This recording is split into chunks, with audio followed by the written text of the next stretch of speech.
See. If it does, make sure it does. Connect up, connect up. If copyright law didn't exist the way that it does, Yeah. we would have an intro that was based on Cowboy Bebop. It would be terrible because I Right. would make it, but we would have one. Very nice. Hey, Will. Glad you're here, Bubba. Making sure everything's squared away and running right. Come on, Trey. I realized YouTube had these. I can do little What? hearts. Oh, okay. Well. Hurry up, Rundgren. Look, we're just getting started. I ain't having it today, man. God. Good too. So I felt like we would, but we do. Right on. Now I just need the Twitter one. Is it, Nightbot? Is it really? Is it time? Time? Perfect. I am still going to need this, though, for putting in the names and stuff. Well. Twitch. Okay, so I told you last week that I had some pre-show topics and I had to choose between the two. Yeah. So the other one that I had that I'm very excited for is story of a DM that doing 5e for like the third or fourth time. Not well know the system, but has done a couple of short adventures in it. Yeah. Players using some stronger features of classes, right? DM didn't really appreciate that, even though they didn't break the rules at all. It's just, they used Warlock had taken runic sight, Yeah. and so could see through any kind of barrier or anything like that. That's all they got, really. That's a pretty big deal. It's good, but it's their trait they're going to get for the next like 4 or 5 levels. Right. Very, very strong. Sounds good, Will. All right. DM, after the session, or after the player used their sight to be able to see through a magical puzzle, then started treating the player different for the rest of the session. After the session, wrote up a big thing in Discord about how runic sight would not be allowed at the table anymore. So next week, Wild Magic Barbarian,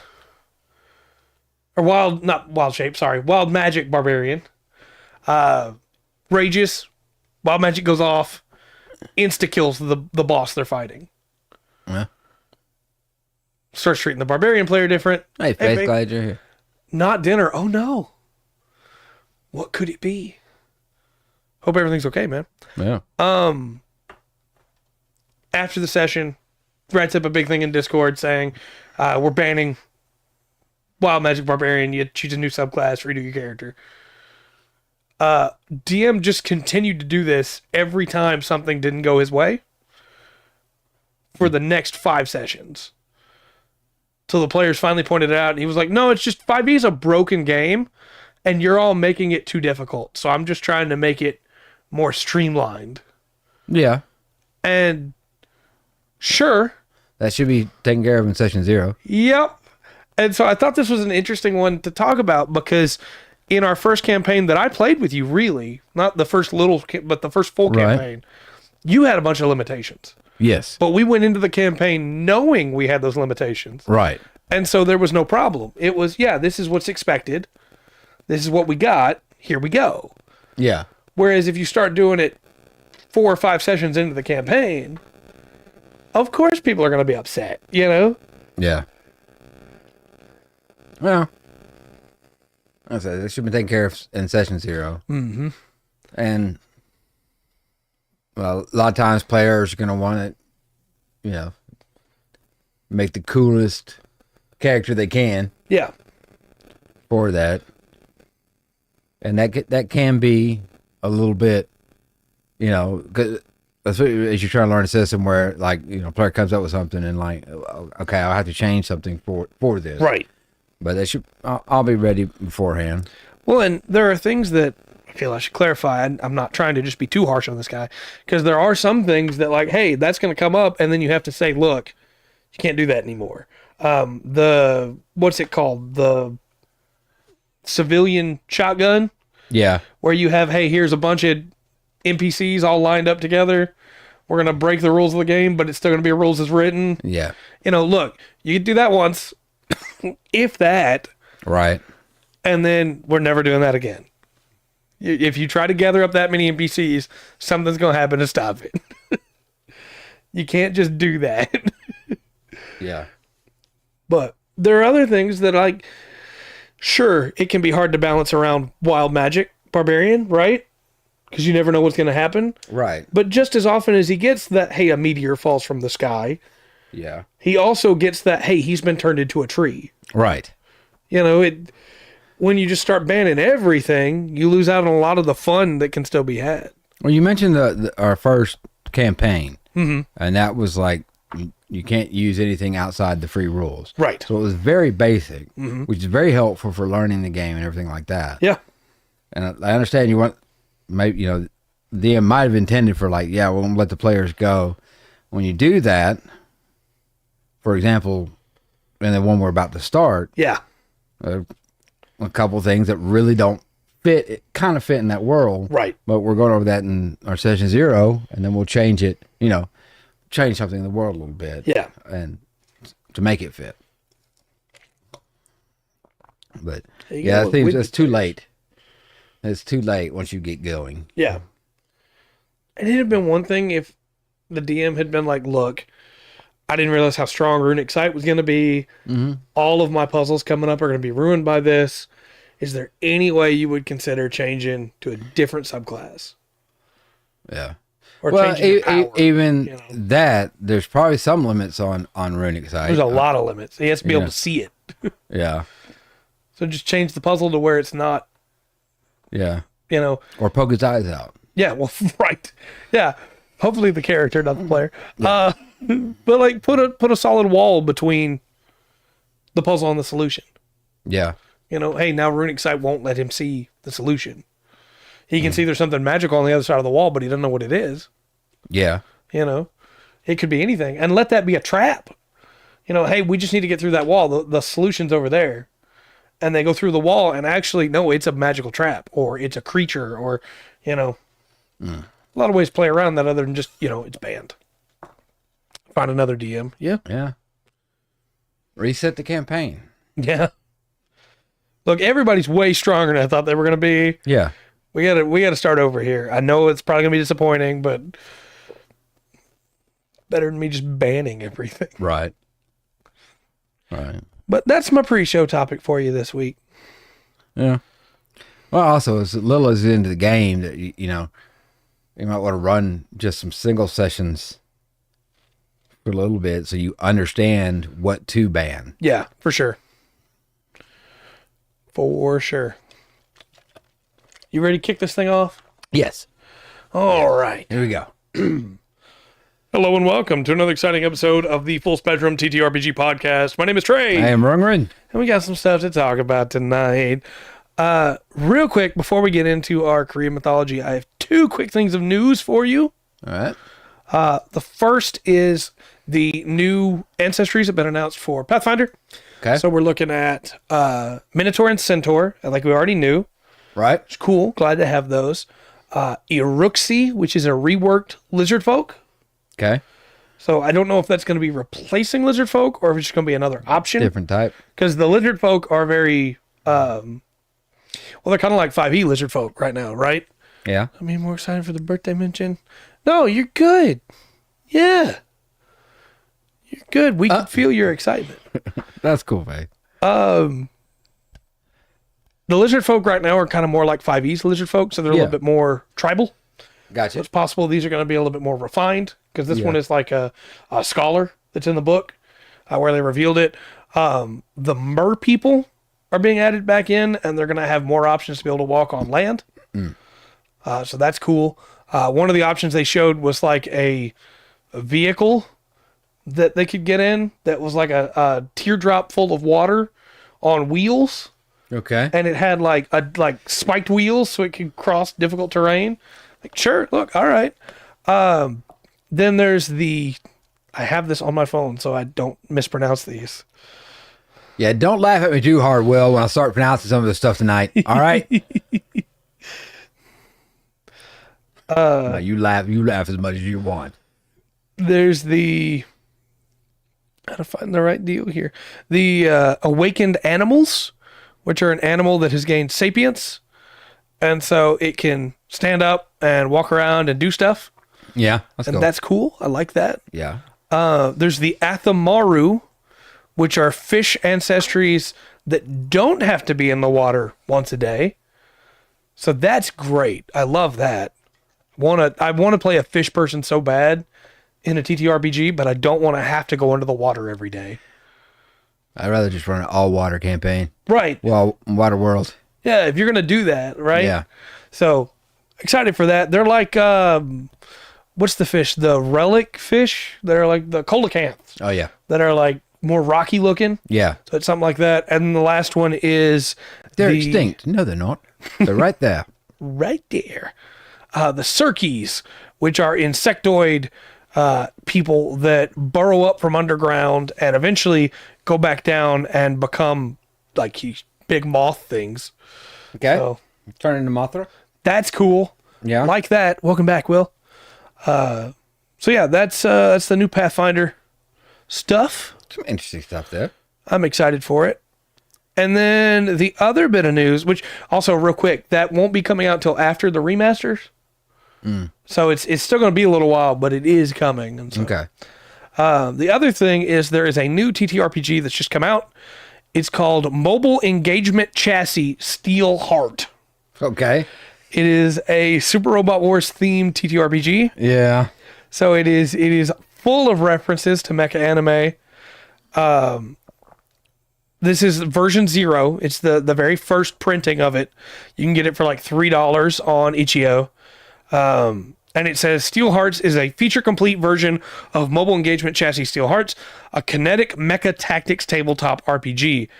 You'll take on the role of fragile pilots destined to control heinous war machines, all in the name of defending humanity. Take inspiration from mechas across time, Zone of the Enders, Pacific Rim, Gundam, Evangelion.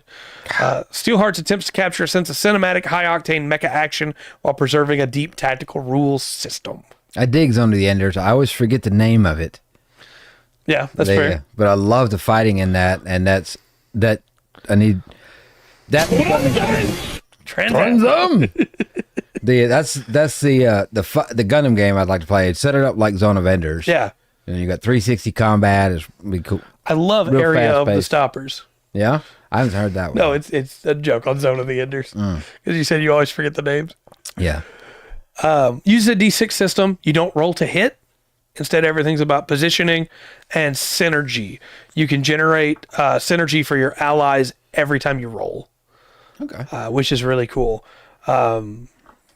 Seems like a really cool system. I want to dig into it. It's like $3, so I'm probably going to pick it up Right on. and dig into it some more, but it might be a fun thing to highlight later on at some point. But just wanted to mention it because it just released, and I think that's cool. Very nice. That's all my news for you. You can start getting into some of this stuff that we're gonna definitely pronounce wrong. Okay. Not that. Yeah, because we're going to be talking about Korean mythology today. Not that. So, if anybody looks on this, I will attempt my pronunciations. I'll probably get a few of them wrong, but we'll see how that goes. I got my list up here. I got list of kind of crazy things to go through, like a cast of characters. Got some stories to tell.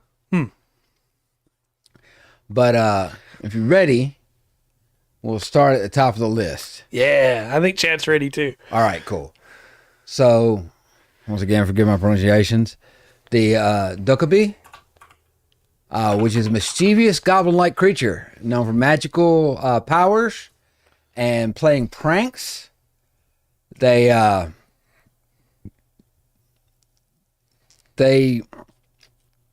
is a legend where they are formed. You make Dokubi, your goblins are formed from things that have been thrown away, Yeah, and then get stained with human blood. makes sense. I was saying they're Will lot of says, "Butcher my language." look, man. I told you I would. I apologize. I'll try tied as a head ahead of time. And these are you'll get a lot of different looking dokubi, Yeah. but they all look like scary. Yeah. You'll also get the Rainbow Six Siege character and a lot of art about her butt. Well, yeah, But right through. And look, so many of these going through it was like, and if you watch Korean Right. dramas, you've heard of this, I'm sure. which is really cool because mythology, invades a culture. Yeah. It becomes, and it becomes part of the storytelling and how the stories are told and things like that. It's cool. Right. And some of these words will. All right. So next, I got the Bongwang. Okay. Bonghuang. And that is a mythical bird, body of a pheasant, tail of a peacock. Represents peace of harmony. Kind of a phoenix looking thing. Okay. Yeah. The way its tails go out. Or his tail goes out. On that. I don't know. Yeah, I'm digging it. Looks like that. Bonghuang. There's a full mini set for Korean mythology, by the way. That is really cool from somebody on Etsy called Stuff Hunter. Disappointed! Cyanide miniatures, and they look really cool. I'm trying, Will. Just throwing that out there if you're somebody that likes to collect Those miniatures do. of mythology. Yeah. That'd be really cool. Really cool. I like that miniature set a lot. All right. We got the Bonghuang. The Hete. I should have ran all these by Will Yeah. beforehand. Like, hey, well, how do you pronounce this one? But it's a guardian creature resembling lion or dog, wards off evil spirits, protects buildings. Looks kind of familiar to the lion I sometimes see Yeah. in some Chinese Yeah. mythology. But not exact. Not it's not it's not the exact thing both sides. Watch out, bearded man! There's much more dog-like Yeah, for sure. than that. For sure. I really like it, though. It looks cool. Slow down, Will! Hey, Tay. I I like it. Jiangsung. And these are, when I say these from the shamanic traditions, and these are totem poles. Okay. A place that you put them outside your village. They scare off the evil spirits. Is this Jongseung? Is that how that would be pronounced, Will? Look, I'm guessing. I don't know if he can wag his chin enough at us as disappointed as he probably is. Because, like, I look at these words and I want to try and pronounce them the way that I think they're pronounced. Right. But I realize that the way that I think they're pronounced is based on a different culture who pronounces words differently. Mm-hmm. And so I feel like that's probably wrong.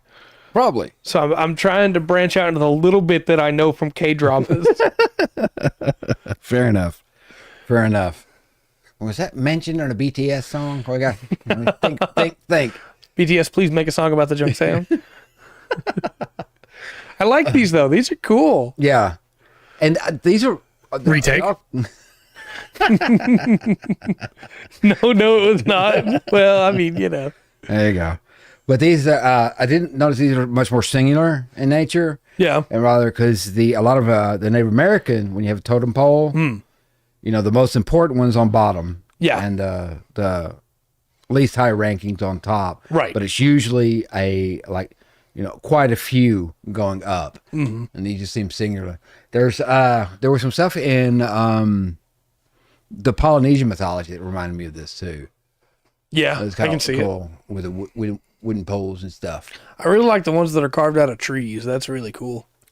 I had to bring this one up because we've talked about it a couple of times, a couple of different ways, and it's different here. Okay. Okay, but it's a Kumiho? Kumiho?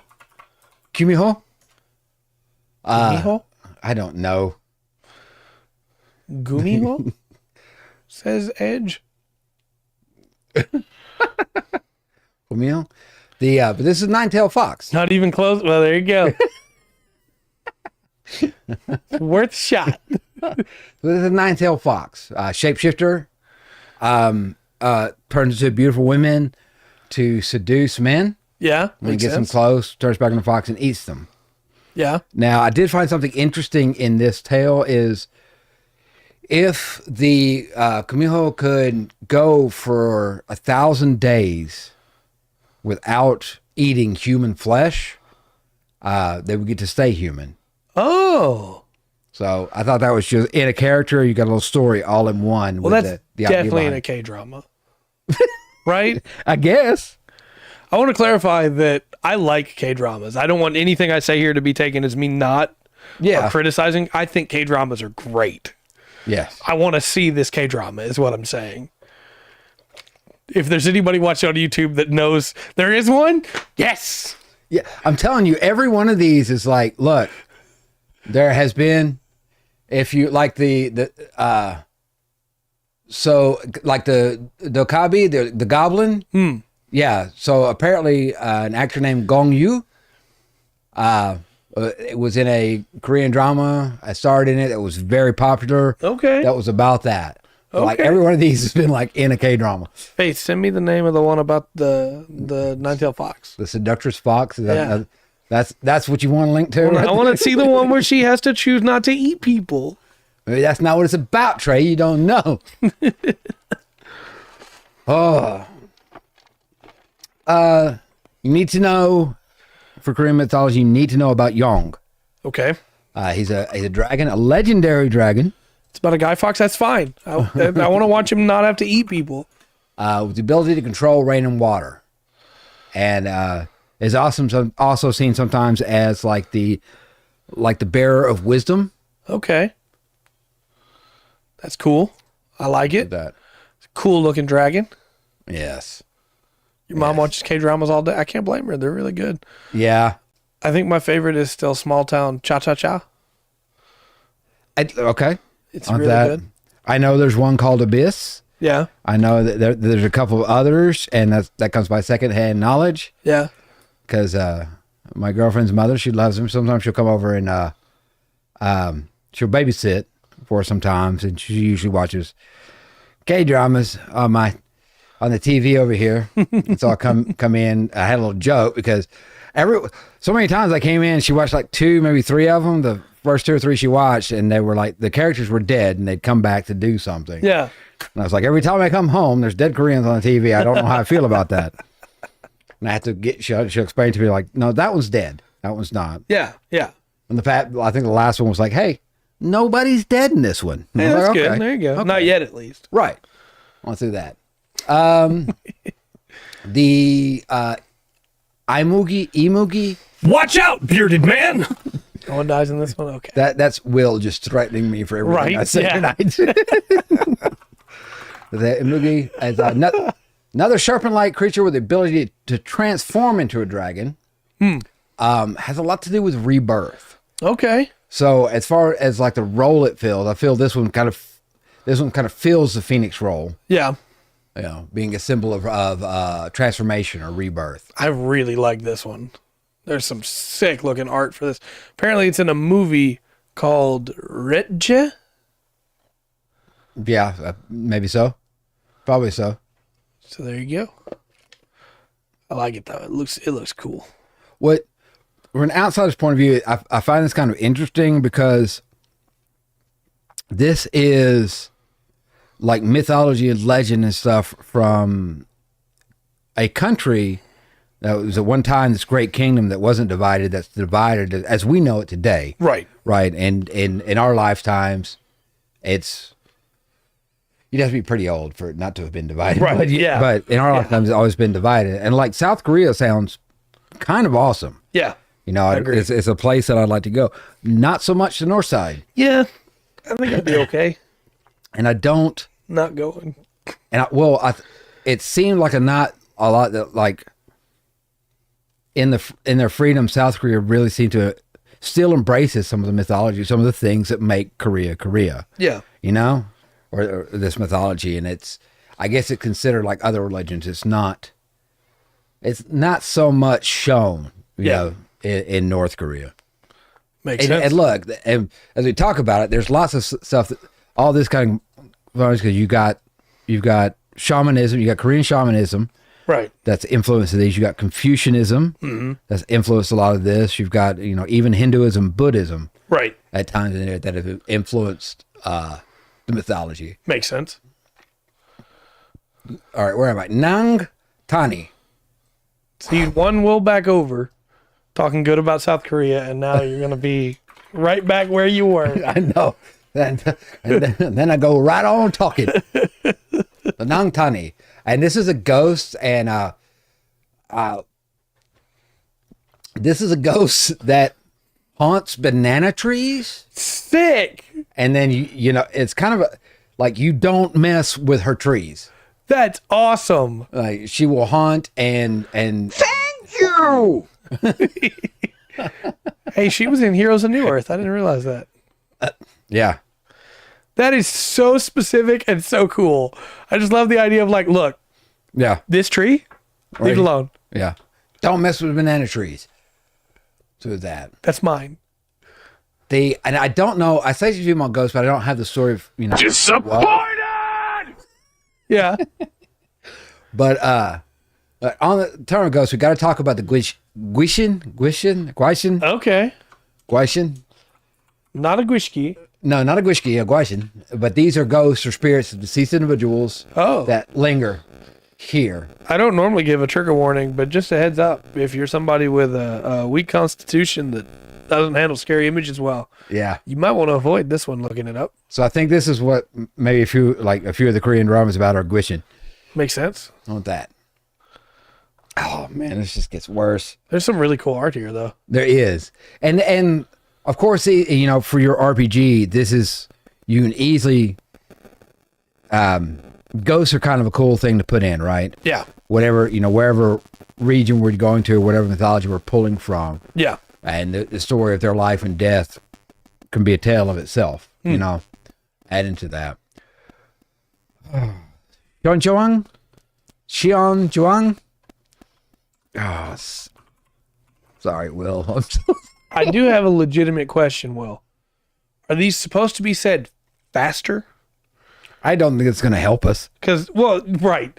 But when I watch K-dramas, Yeah. these longer names are said pretty quick. Well, Which also, reminds me a lot more of like Japanese versus the Chinese where, well, also, words if are- you can't speak a language, it's going to sound fast. Yeah. That's very true. Fast. That's very true. Understanding. So You're they gonna do be- speak fast. Okay. You're going to be the ghost haunting us for this.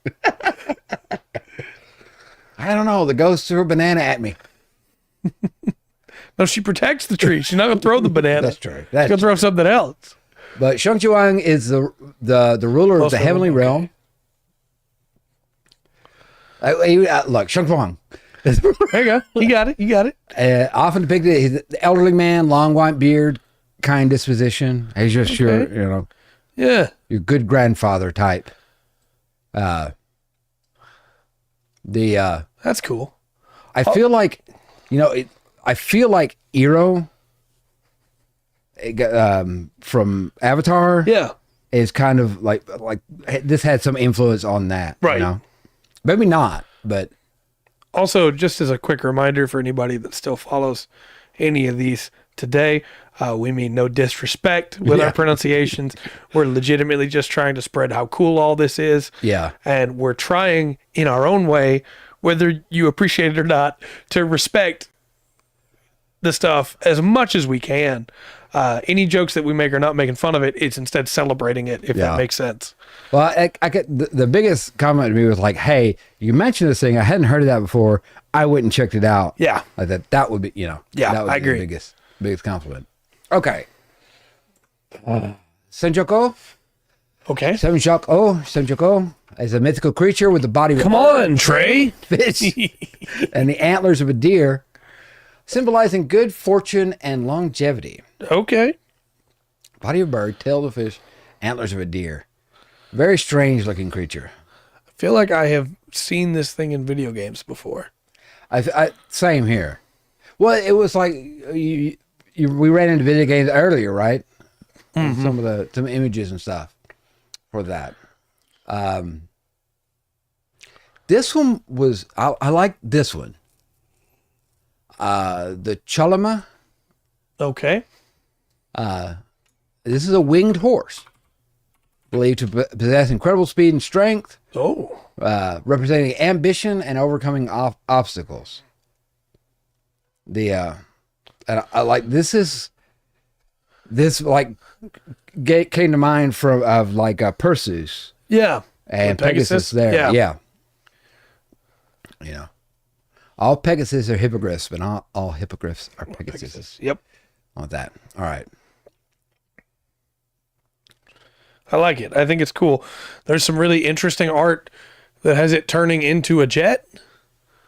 And I don't know what the significance of that is, Air Force, right? but I guess so, yeah.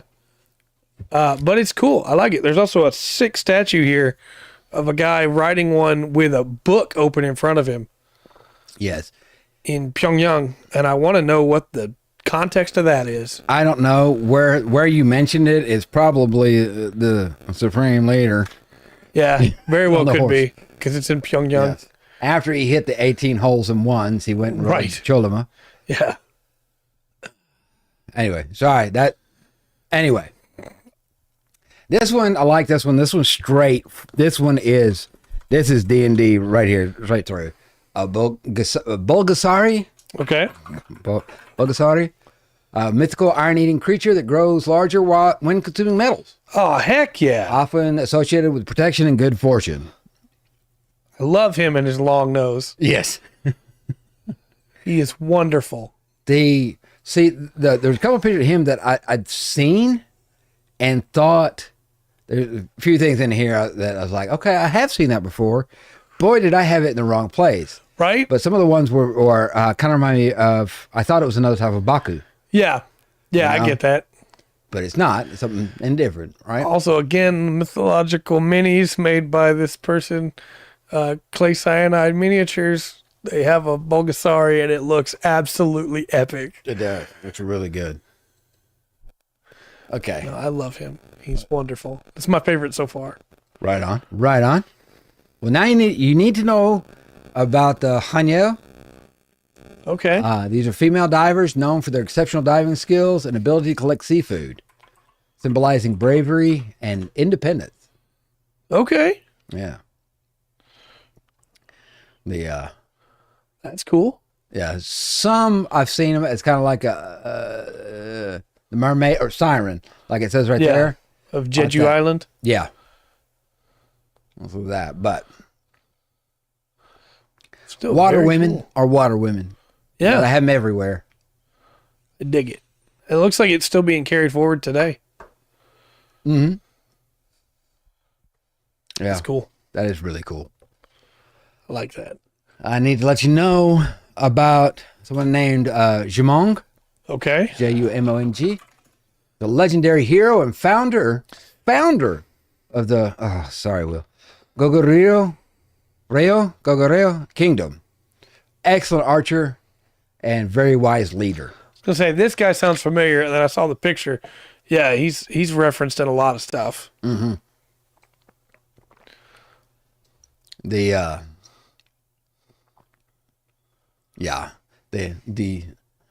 He's not. He's just cool. He's got a whole movie right there, Yeah, whole series. a whole series. Yeah, Nice. Go Jumong. Some of these names, Dig man. it. I dig it. Now I got to tell you about the Pungwachi. Studio. Pungwachi? Emotional damage. That's fair. I guarantee you, the best part about this is I guarantee you Rugrat has done his best to say them right, and it just doesn't matter. Neither one of us could without like weeks of studying. Yeah. Yeah. Okay, the Pungwachi is small humanoid creatures that are very mysterious tricksters, but they're often guardians of sacred places. I like them. So maybe they're around the banana trees. And, you know, you got to try to get past them if you want a banana. Yeah.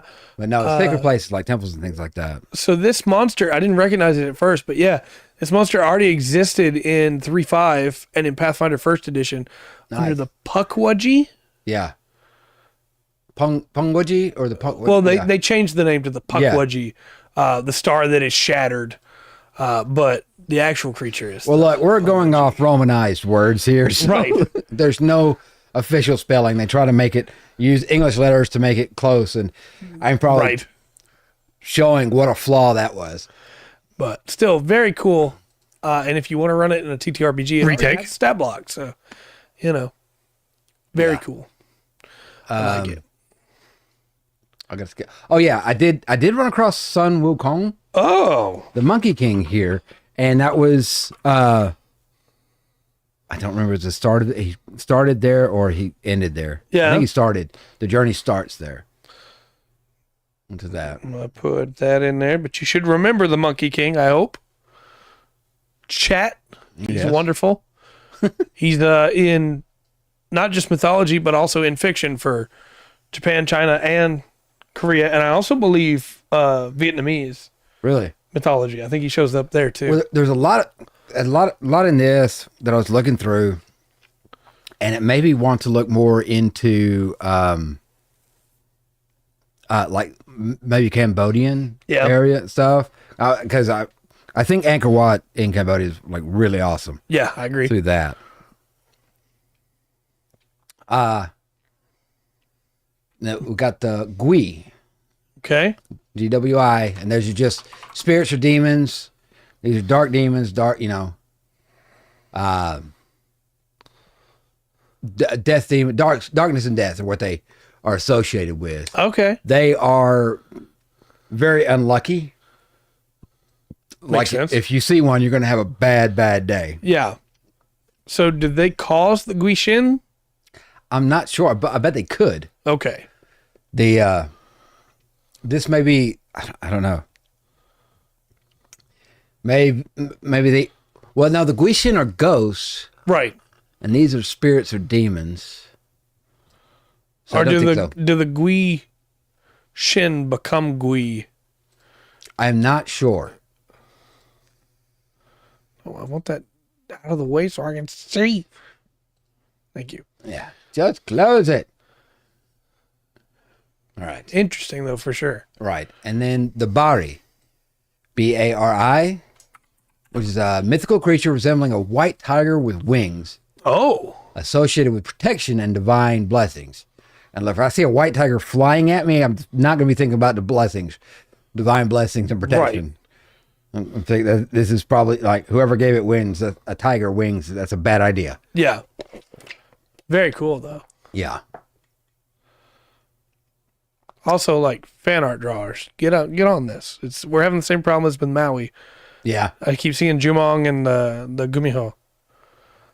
Lions get wings all the time. That's true. Tigers need them more. Neither one of them should have them. They're large cats. Give every animal wings. Give the bears wings. No. Winged bears. Okay. I have to talk about Haneulium. Haneulium? Haneulium. I don't know. The supreme sky deity. Okay. He runs the celestial realm, Makes sense. right? Give Boggy wings. That's right. Right. Boggy needs wings by gum. Yes. A lot of times it shows him a story. He's like he's like a benefactor. Okay. Right. And some of these descriptions that are like this mythology goes to other places as well. So the next one is the Gamayan, which is a prophetic bird with a head and chest of a woman, and it's infinite wisdom and knowledge of the future. Yeah. On through I that. spelled it wrong. It still gave you the pictures though. Yeah, it did. On through that. On through that. But yeah, we've seen this shows up in a few different mythologies. Yep. A bird, woman bird. I'm here for it. I like it. Okay. Now I got to tell you about Guan. He's a mystical dog-like creature believed guardian of the underworld. Yeah. Guardian of the underworld and guide to the souls of the deceased. Okay. Kind of a Cerebus figure in a way. But Guan, yes. it's a good name. Yeah. It's only 4 letters. Hopefully I didn't mess that one up too bad. I think I went, I hit the wrong thing. Oh, gosh. Again, we need more art. Come on now. Yeah, right. Munjang Sori. I don't know. G sometimes sounds like K. A K, yeah. This is Munjang Sori. So these are malevolent spirits or demons associated with illness and disease. And these would cause harm to humans. If you come down with something, you've been attacked by the Munjang Sori. Okay. The village is sick. You got to figure out why. You got to go take on this demon. Makes sense. All right. I need to talk about Sionandang. Nang. I don't know. Sionandang. I think the SEON is like shun, right? Shon. I don't know. Shonang. Anyway, these are shrines, small shrines, kind of like the totem poles we were talking about earlier. Okay. But in a village. Retake. Retake. It would have like you would set that up for your ancestors. Yeah. Right. Or for the village felt that they were represented by a certain deity. That's would be their little shrine to that. And this is where you go make offerings and prayers for your ancestors to the deity. I got you. I'm really sure of that. Got a couple more for you. Okay, no. I'm getting some stories. But we got the Yongam. And these are mythical, elderly figures known for their wisdom and knowledge, often portrayed as hermits or sages. Through that. So this is the strange old man in the forest, strange old woman in the forest. Makes sense. That, would impart wisdom or knowledge through that. Also, chat, if you're like, man, Trey's quiet. He's not talking about cool art he sees. It's because I don't have any. It's just the same. He's just bringing me the same people. You see an auntie in the woods, you should follow her and do what she says. Right. What is that? Now, I did find there seems to be a lot of stories about rabbits. Did get a couple of them.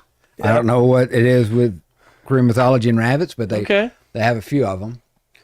But I got a few little tales for you. All right.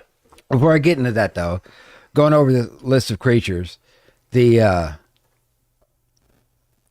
we've done Japanese and we've done Chinese. Mm-hmm. Now we're doing Korean, and they're kind of, they would be located geographically on the same continent, same area of the world, and there is overlap, right?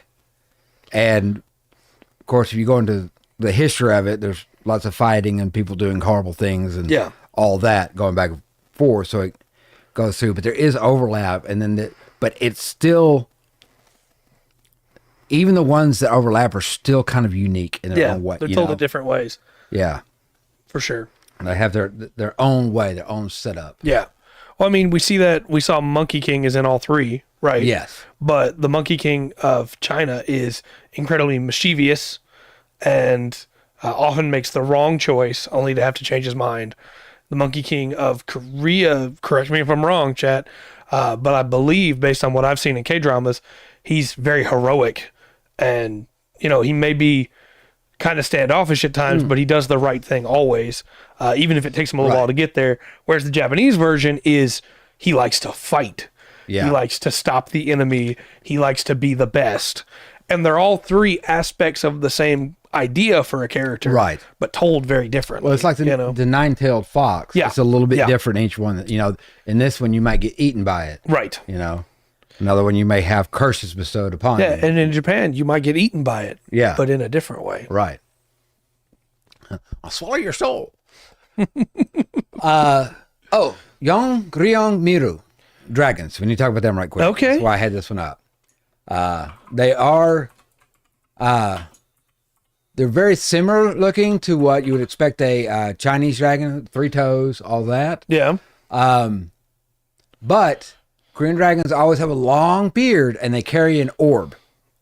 Right. And to my shame, I was like, I've seen Korean dragons. Yeah. And I didn't realize in my brain, it didn't go, Korean, because I'm a dummy. Right. Do that.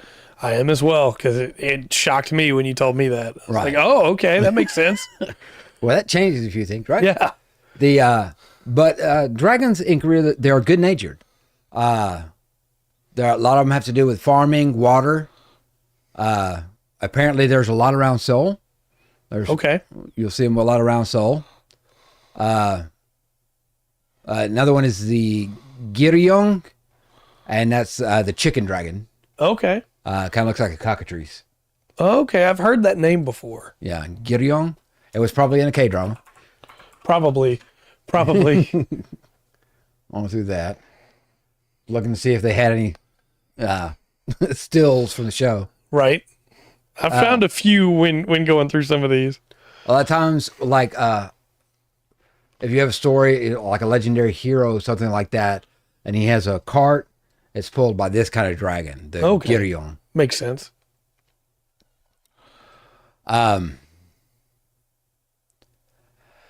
So, I don't want to get in history too much. There's a still from the show. Yeah. Yeah, there you go. Tale of the Gyeong Ferry. Yep. Before you get into that, real quick, Yeah. can I just say, Korea is a beautiful place. Yeah. Like I'm getting to see shots of it. I had the same thing that happened last week, talking about Polynesia and some of the islands there, and getting to see some images of the actual islands along with some of the images and art. Yes. And every once in a while here, I'm just getting a shot of like a mountain. Right. It's like, man, that rules. Yeah. Nice mountainous little mountain. Yeah, it looks good. That is so cool. Like, I want to live here. You can't see what I'm talking about, so it's terrible for me to bring this up. But like, it's real pretty. Might erase that. Yeah, yeah. The Well, they can't see it, so it's backwards. These dragons, these ones I named, they go to the time of the 3 kingdoms yeah. in Korea, and I don't have as much information as I should about that. But one of the dragons created the kingdom of Silla, Okay. and the princess there, the first princess, was born from a cockatrice egg, or a egg of a giryong Okay. was set up.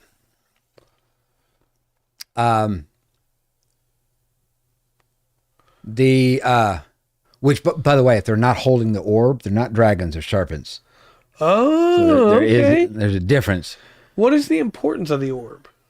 It lets everybody know you're a dragon, not a serpent. Okay, yeah, of course. Yeah, of course. God. Come on, Trey. But like the rainy season, that is. Yes. Come on, Trey. Yeah, thanks. Yeah, you're right. But the dragons, they're So glad we added that. like the rainy season comes. That's the dragon has brought it Yeah. through that. Hurry up, Rundgren. Working on it. I can't even say. Yeah. So, all right, I got 2 lists up here. Okay. Got to talk about the Dal Talkie, and I've got a story about the moon rabbit Okay. or the jade rabbit.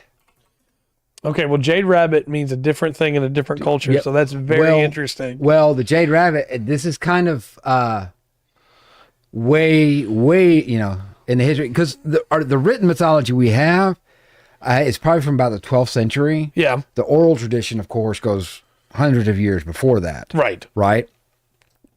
And there's without boiling anybody's blood or anything, trying to be, stay with it. They, Chinese and Korean history clash. Yeah, they do for sure. Even to not that long ago. Right. But, so there is, and I think, because that's the weird thing about myths, right? You can't give a myth a border. Right. It just kind of represents an area, Well, and sometimes you'll see a myth that like gets twisted, not because someone is specifically trying to like tell a story like, hey, this is my version of it, but instead because it's like, this is ours and it's better than yours, you know? Yeah. Where, you know, well, you have that, we're taking that, we're making it ours, Yeah. you know? Well, you know, like when Confucianism Yeah. came to Korea, you know, that was when it first came there, it was a kind of an outsider thing, and Right. now it's like I think it's the main religion in Right. Korea is Confucianism. Well, I mean, we see the same thing with Rome, right? Rome Right. went, hey, you got your gods. That's cool. Here's ours. They're yours, but better.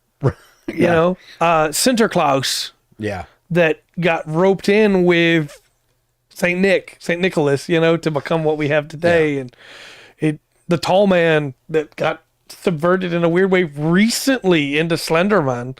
Like, it's weird how that happens. Yeah. It's strange. 'Cause people travel, right? Yeah. People travel and they bring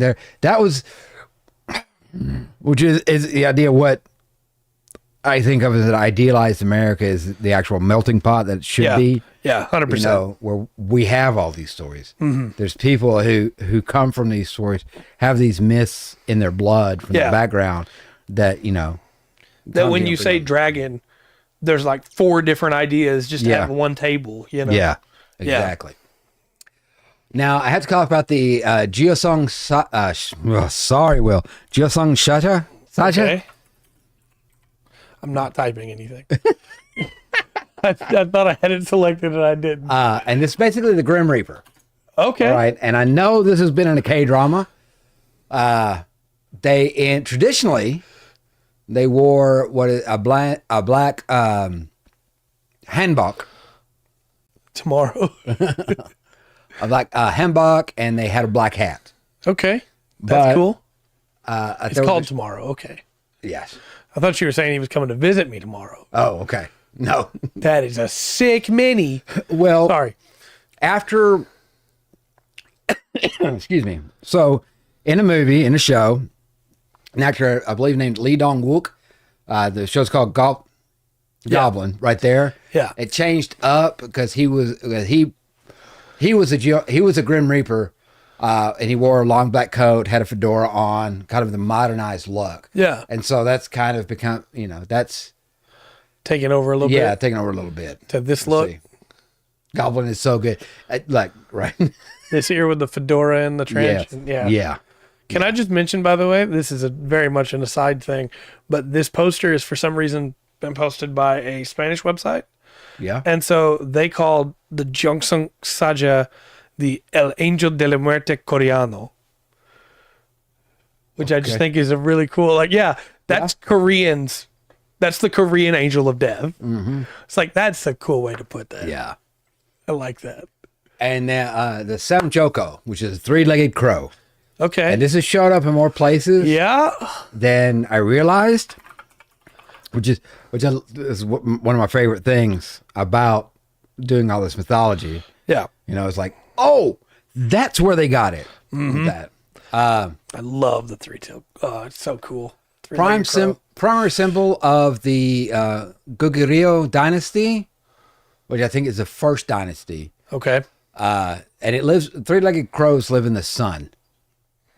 Nice. They were actually seen to be sun gods. They were actually seen as mightier than dragons. Nice. That explains a lot from mythology that Yeah. I've seen, where like the 3-legged crow comes out and stomps a dragon. Yeah. Okay. Makes way more sense. Yeah. I was like, sure. The mother crow's way. real strong. Yes. All right. So now I got kind of a cast of characters, which is really cool. Okay. Lots of interesting ones. Okay, the fire dogs. I just want to know, is this in your stories?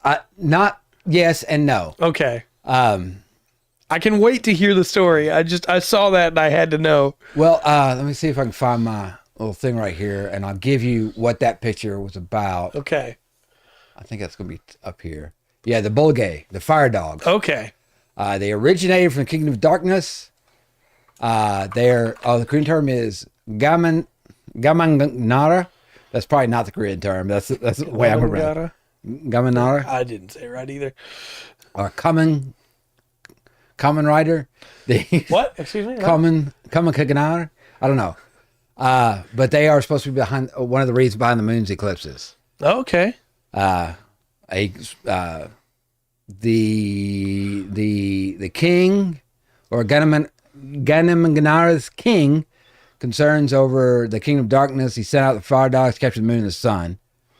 But of course, the sun proved to be hot. The moon was too cold, so they burn or freeze to death when they're trying to carry them over the kingdom. These are my favorite things that we've seen so far. They look so cool. All right. Yes. The Korean hellhound. That's a good way to put it. That's kind of what I'm thinking of. I want one as a pet. But there's going to be a couple stories of kind of about eclipses. But yeah, this was anytime you have an eclipse, he has sent out the dog again to try to retrieve it. Yeah. You know. I feel like I should give all of you a warning, Chad, if you're looking these up. My suggestions now for other searches are Beautiful You Korean drama, Onu Shiny, Lee Jun MBLAQ Mirror, and then Korean guy abs. So, just your suggestions might get a little warped from looking these up. Just throwing that out there. Korean guy abs. Yep. And abs is capitalized. I got abs. All right. So we talked about the moon rabbit earlier. I got a story about the rabbit and the moon, okay?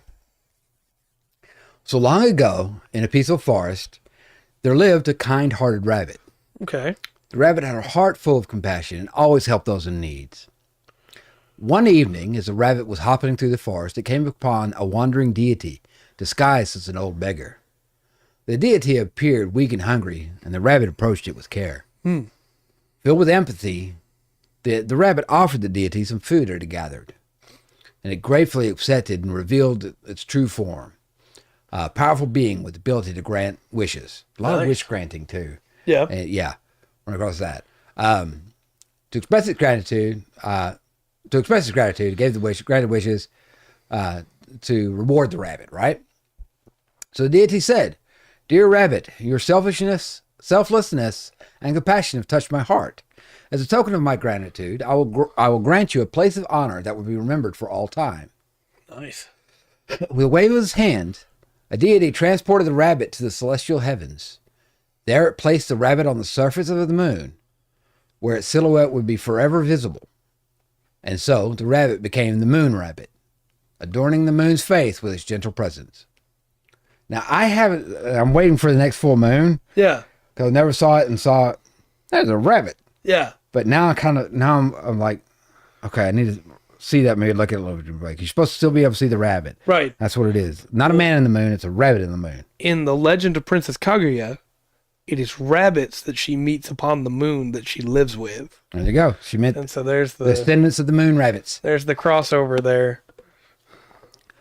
A couple of these I found had kind of like this Aesop fable feel to me. Yeah. Let me tell you about the tiger and the persimmon. Okay.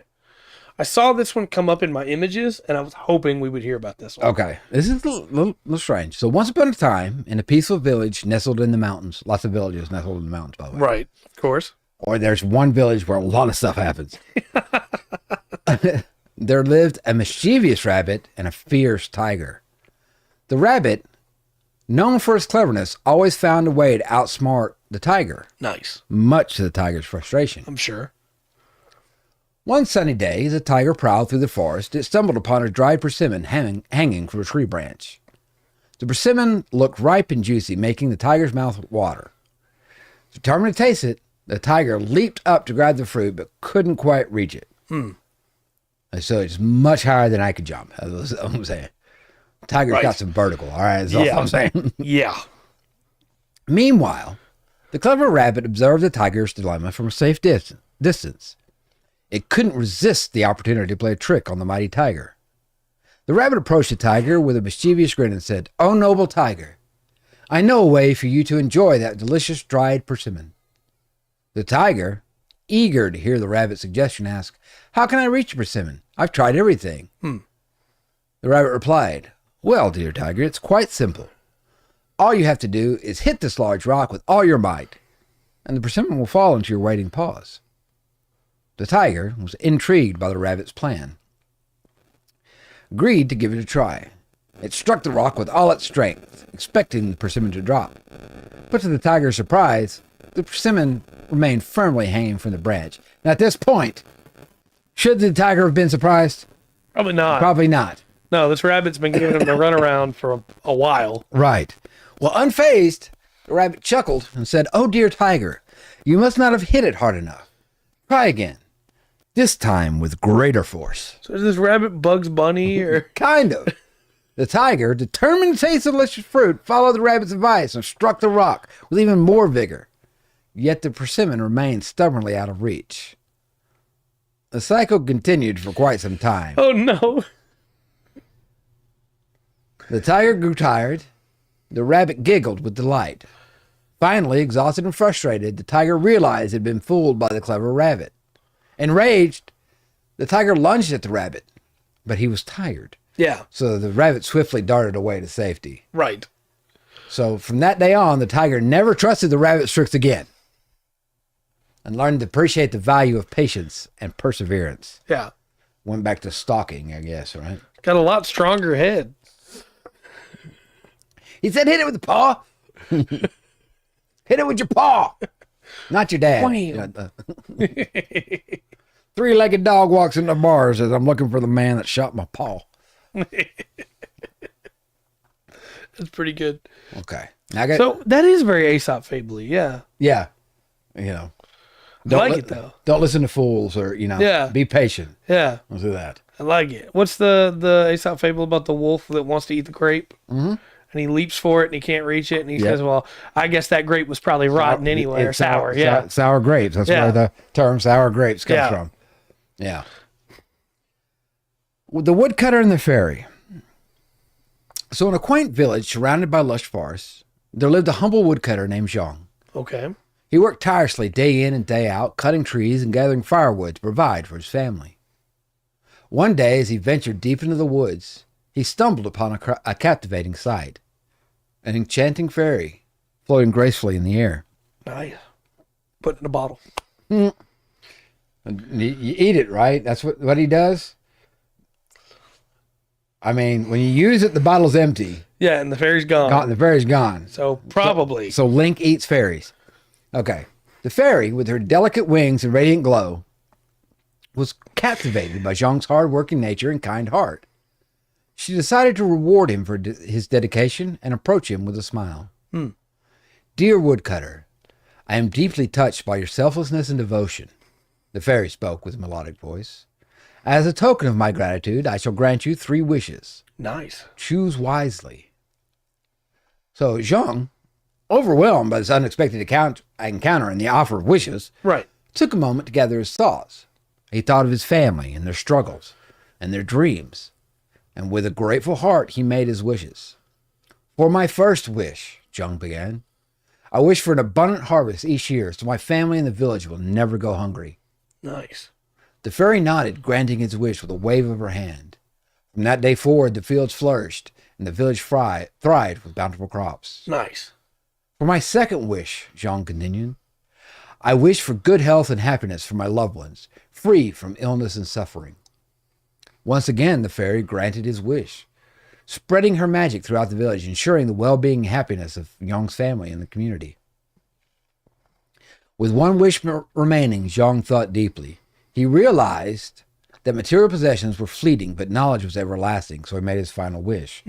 This lines up with a story from the Old Testament, but you'll catch on.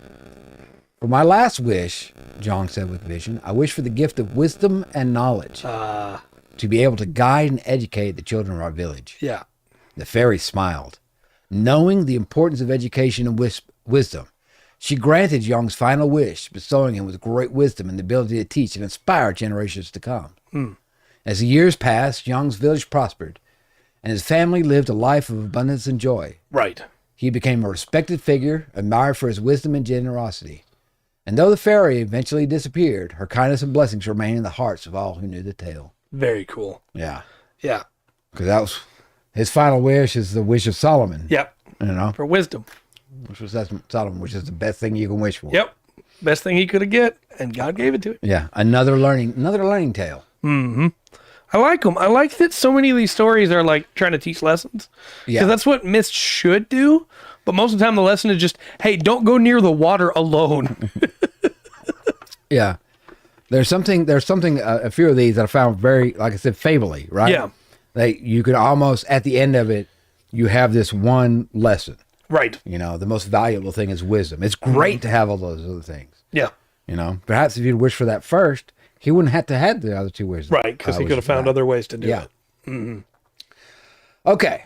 So long ago in the celestial realm, Okay. all right, there were two celestial beings. Monkey King's not there. Not yet, no. One radiant and warm, known as the sun. Makes sense. One serene and gentle, known as the moon. Okay. They resided on opposite sides of the sky, and their paths never crossed. The sun, shining brightly during the day, reveled in its brilliance, casting a warm glow upon the world. The moon, on the other hand, appeared at night, illuminating the darkness with its soft, ethereal light. Nice. But despite their celestial duties, the sun and the moon longed for a chance to meet, to share their light and warmth with one another. Their desire grew stronger with each passing day until it became unbearable. They yearned for a way to be together, to bridge the gap that separated them. Moved by their sincere longing, the supreme deity of the heavens took pity on the sun and the moon, and he devised a plan to bring them closer, granting them a brief moment of union. Nice. One fateful day, as the sun began its descent in the western sky, and the moon slowly rose in the east, their paths converged. The sky darkened as the sun and the moon drew nearer to each other, their radiant lights blending in a breathtaking display. Nice. For a fleeting moment, the sun and moon shared a tender embrace, their lights intertwining in a celestial dance. The world below marveled at this rare sight, witnessing the union of two celestial beings. But alas, their time together was short-lived, as the sun continued its descent, bidding farewell to the moon. Their lights once again separated, Right. each returning to their designated place in the sky. From that day forward, the sun and the moon understood the limitations imposed upon them. They knew they could only meet briefly during rare celestial events, and their eternal longing for each other persisted. And so, the sun and the moon continued their celestial journey, faithfully performing their roles, knowing that even though their physical union is but a fleeting moment, their love and longing transcend the boundaries of heaven. That's pretty great. That's a pretty cool story about an eclipse, right? Yeah, that's pretty great. That's pretty cool. That's a good way to tell that story. I like this. That makes I like that one. I'll never look at an eclipse the same way. That makes They me get happy. to touch. They have a moment of Yeah. embracing. I know there's a K-drama about that. Yes. Yeah, it's a character probably named Park, though. The Yeah, probably. Okay, the blind man and the armless man. This Okay. is a story, and I was like, I know I've heard this before. And when I heard it, it was, I don't know if it was, if I was hearing like a Korean tale or if it was from somewhere else Right. that the same type story came from. Yeah. Okay. But in a small village nestled deep within the mountains, there lived a blind man and an armless man. Despite their disabilities, they were known for their unwavering friendship and their ability to overcome any obstacles that came that way. Nice. One day, word spread throughout the village that a bountiful peach tree that bore the most succulent and magical peaches. Legend had it that those who consumed the peaches would gain extraordinary abilities. Determined to experience this magical fruit, the blind man and the armless man embarked upon a journey to find the legendary tree. With the blind man riding on the shoulders of the armless man, they ventured through treacherous paths, dense forests, and roaring rivers. Their unwavering determination and unwavering bond propelled them forward, undeterred by the challenge that they faced.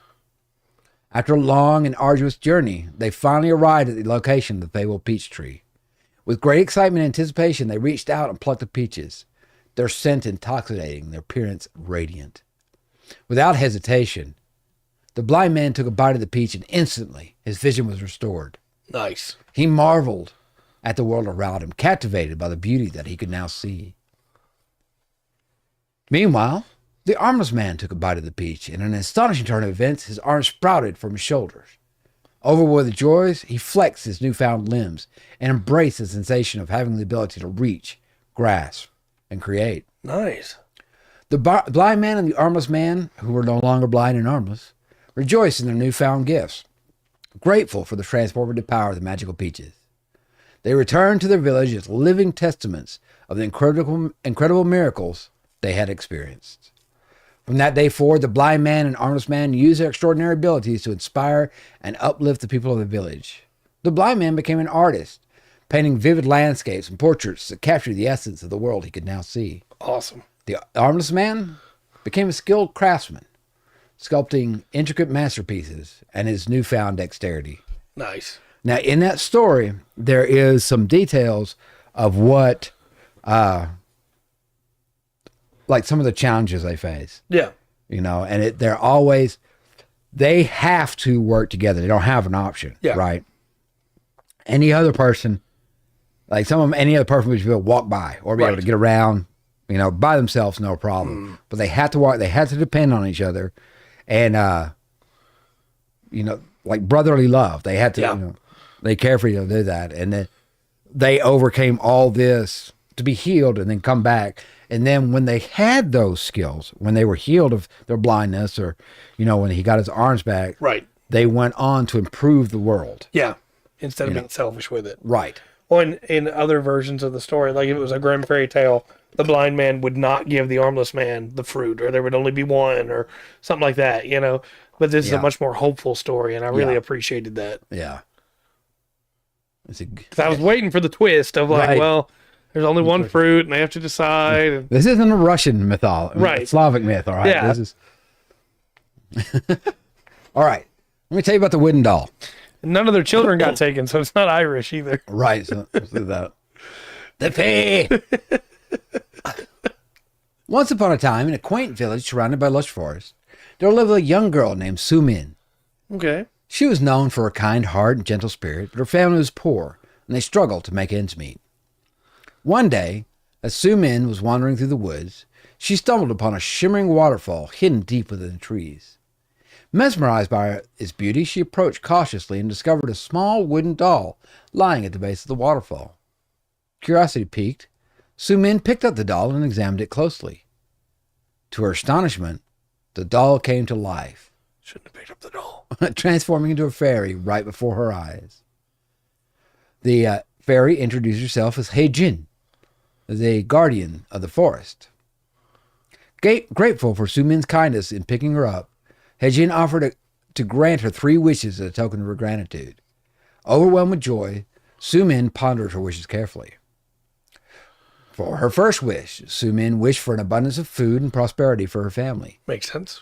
Instantly, their humble cottage was filled with a lavish feast, and her family never went hungry again. Nice. Lots of cheese. Right. For her second wish, Su Min lots of dumplings. Yeah. For her second wish, Su Min wished for a magnificent garden filled with beautiful flowers and plants. The next morning, her backyard transformed into a breathtaking oasis, bursting with vibrant colors and enchanting scents. Awesome. For her final wish, Su Min selflessly wished for the happiness and well-being of the entire village. The fairy nodded approvingly, and the village flourished with harmony, unity, and contentment. Everyone's hearts were filled with joy, and peace reigned throughout. As time passed, Su Min and Heijin developed a deep bond. They spent countless hours together, sharing stories, laughter, and wisdom. Heijin taught Su Min about the secrets of the forest and the importance of cherishing nature. One day, as the seasons changed and winter approached, Heijin knew it was time for her return to the magical realm from which she came. With tears in her eyes, Su Min bid farewell to her dear friend, knowing that their bond would forever remain in her heart. In the years that followed, Su Min shared the tales of her encounters with the fairy, spreading the message of kindness, selflessness, and the inherent magic of nature. Nice. The story of the fairy's wooden doll has become a cherished legend, been passed down from generation to generation. buddy, respect nature. Yeah. What's that? And that's where I'm sure we're gonna, after you get done with all your stories, we're gonna do the like recap of TTRPG stuff. That's the druid right there. Yeah. Yeah. When I was a kid, I found this wooden doll, and Yeah. Go through that. Or you could have that be an NPC. Watch out, bearded man! Players meet. But yeah, watch out. Take care of the forest. Okay. Be careful. Okay, I had to do this story Okay. because Goju Sion seems to be very important in a lot of the myths and legends. I've heard the name before for sure. The first dynasty, or where it came from, that was set up here. I even some. Well, I'll tell the story. This is about a god named Huaneng Okay. and the heavenly emperor Huaneng's third son. That's what Huaneng is, the heavenly emperor. So Huaneng told his father that he would like to rule the humans on Earth, as he is worried for their sake. The heavenly emperor agrees to the plan, and so the god descends from heaven onto the mortal realm and begins his reign. He was equipped with 3 heavenly sealed Shumbasaman, 3,000 servants, and also the 3 lords, cloud, rain, and wind, when he arrived on Earth. The 3 lords. All right. Yeah. Yeah. And he arrived at the top of Mount Tabak. Here, he establishes the city of God, Shinshi. He took care of about 360 different human affairs and a variety of different life aspects, from agriculture to justice. The god was approached by a tiger and a bear who were wishing to become humans. Huang Yang ordered them both to stay inside a dark cave for 100 days. He handed them 20 cloves of garlic and some mugwort for food while they were in the cave. The tiger could not persist, though, and eventually ran away. On the other hand, the bear remained patient and turned into a beautiful woman on the 21st day. Nice. She was given the name Onkeo. It's probably not her name, but we're going to go with it. Good job, Bear. Right. Which stands for Bear Woman. Onyo. Her name was Bear Woman. Onyo. After a little while, Nyingo Onkeo began to express wanting to have a child. To complete her wish, Huan Yang took on a mortal form long enough for Onyo to conceive and give birth to a baby boy. Oh. Yeah. That's not how I expected the story to go. No, but this is why it's so important. Okay. Their son, Dangun, is the forefather of the Korean people. Oh. This led to the creation of the kingdom of Asadal, which stands for place where the morning sun shines.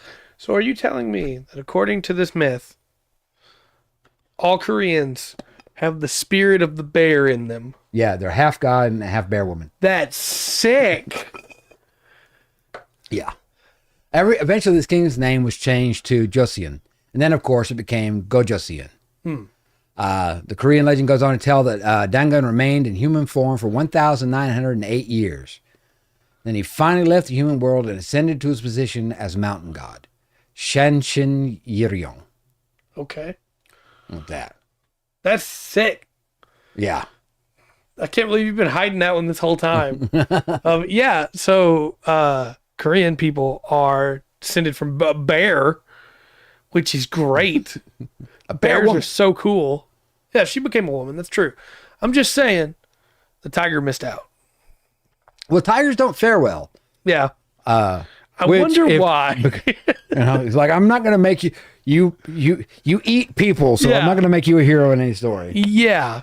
And somebody comes along and gives one wings. I don't know about that. No, that's really cool. I'm a little jealous. A little bit. Because my ancestors are German-Irish. Yeah. And the German people are, beset by Sinterklaas and Black Peter, the tall man, and then the Irish people are right next door to the Fae at all times that want us super dead. Yeah. Only because we're not playing the right games. Right. So, that's really cool. Yeah. Yeah. Yeah. I like that. And we haven't got to, we haven't done Greek mythology. Right. But I was really expecting around the world more stories of gods getting it on with human women, Yeah. and we really haven't had them. No, we really haven't up until. Yeah, it's up until this But one, she was and the this bear is a good first. one. Yeah. You know, Yeah. There's a Only a bear- little. No, they want us a lot dead. right? It's on that. So, rough overview. Yeah. Go ahead. What were you I gonna was going to say, at best, mythology wise, I'm part horse. And that's a weird one I don't want to get into. But if you Well, want to look up the story of the Witch of the Westmoreland, there you go. Well, if on the Irish side, the most important thing is that you're not any part English, right? Yeah, exactly. Right. 100%. Through that. On the German side, that we're not French. Yeah, well, that's a lot of size. Yeah. But yeah, true. Please continue. I'm sorry. No, I need to go over this. I wanted to talk a little bit about more of with these stories and these creatures that we laid out about the setting that would be for like at the table. Yeah. Like once again, this falls right into D&D or Pathfinder. Yeah. Into a good fantasy setting. Yeah. And I think I find with a lot of these, there's almost a way to you have a stat block for them. Right. Like we have the cockatrice. Yeah. You can change that up a little bit, and you have the Young. yeah, through that. I remembered that one's name. Not so good with the others, but I remembered that one. Well, I think there's a lot of stories too that are right there waiting for you. You take Yong, Ryong, and Miryu, Yeah. and those three are three dragons that are supposed to meet somewhere, and then none of them show up, and the part I know it. The three-legged crow. He's got one of the orbs in each leg. Yeah. Got him. That one's like, oh, okay, that's where that's from. Okay. Yep. Yep. I've seen that. Through that. Is there anyone that stood out to you? It's like, yeah, this is. I really like the Bulgasari Yeah. with the long nose. It's a really unique creature in a lot of ways, and I really like it. There are, of course, this is the Korean version of this, like the Hellhounds and the Grim Reaper and stuff like that. But I found just about all of them to be cool and interesting, Yeah. and I was enjoying every bit of it. But it definitely has to be the Bulgasari for me. Yeah, that's a good one. I don't know. That's true. I also really liked the Bear Lady. That's very true. I do too, because that would give an excuse. It's like, hey, y'all are descendants of this. Y'all are werebears. Yeah, 100%. 100%. You pulled that. Or like a totem barbarian. Yeah. That I guess it's animal aspect barbarian and Pathfinder. Either way, they take on the aspect of the bear. Yeah. The and outside there where they are, they have the Jangchung, the wooden totem pole looking thing. And as long as those are okay, everything's fine. Yeah. Well, one day you get to a village and one of them's busted. Busted. And there's bad things going on in the village. Yep. Absolutely. I think a lot of these. What now? Sorry, but just another quest. You find the Kumiho, and the Kumiho is desperately trying not to eat these people. Like, these people are tied up, and the Kumiho is like, I don't want to do it, but I'm hungry. I got a week left. Right, and the party has the choice of either like fighting the Kumiho, thinking that it's a threat, or trying to satiate it with something else. Like giving it a peanut butter sandwich or something. Yeah, that'd be a really fun encounter. There's oh man. So I really like the founding myth. Mm-hmm. I like the Glisten and Ghost, right? That's the easy one to give. Yeah, you got all your stat blocks right there. Right there. The nine-tailed fox, the way you were talking about earlier, set up with that of like, she's close. Yeah. You run this beautiful woman, she's staring at these people tied up. Yeah. And she only tied them up in case she couldn't make it the whole day since she needed a meal. Right. Like she need to eat something. I don't know. Not find a drama about that eclipse couple. Well, then I guess it's time for us to make it. On that, I thought that was I like that myth a lot. I like the sun and the moon, celestial beings, and every once in a while a rare thing. It's just a beautiful story to put behind an eclipse. Yeah, I agree. That you're seeing something, right? You're seeing something rare in nature. It does happen. It's something that everybody's going to see. Yeah. you know. And it's just I think kind of that's a nice film. I did like the fable aspect of a couple of these. Yeah, I agree. Which we've had that before, but it just felt stronger Yeah. in these. I think I would have the big bad of the campaign be a Rakshasa. Okay. Yeah. And it's that same tiger that clawed at the stone over and over again. Well, so I didn't realize like that as much as I should have if I looked at any time in my life, but like tigers, a lot of times I don't think like Korea or up around there. I think more of lower down in India. What's that? Sorry, Rakshasa is the big bad. It's not the tiger that struck the rock. It's the tiger that couldn't make it in the cave. Yeah. And it has become like a half human, half tiger. He's like bitter. Yeah. Yeah. I also that's a unique way to point out that bears hibernate. Yeah. I love that. This is the reason they hibernate. Yeah.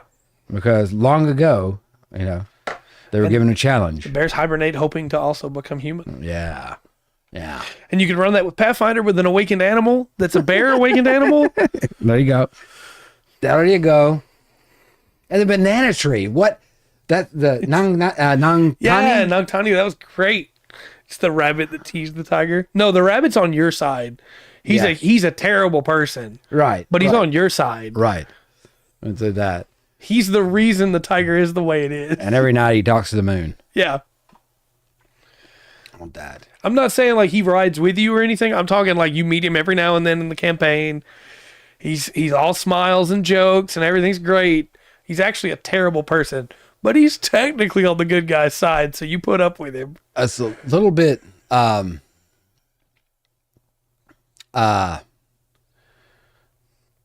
of an inside thing, but the ruler Xianzhuang, Yeah. the ruler of the heaven realm, without meaning to, I did that with iLift. Yeah. That's Like true. the god in the campaign that we're running, right? That's true. Ready for Having dinner. Yeah. I don't know if you're supposed to mess with rabbits much.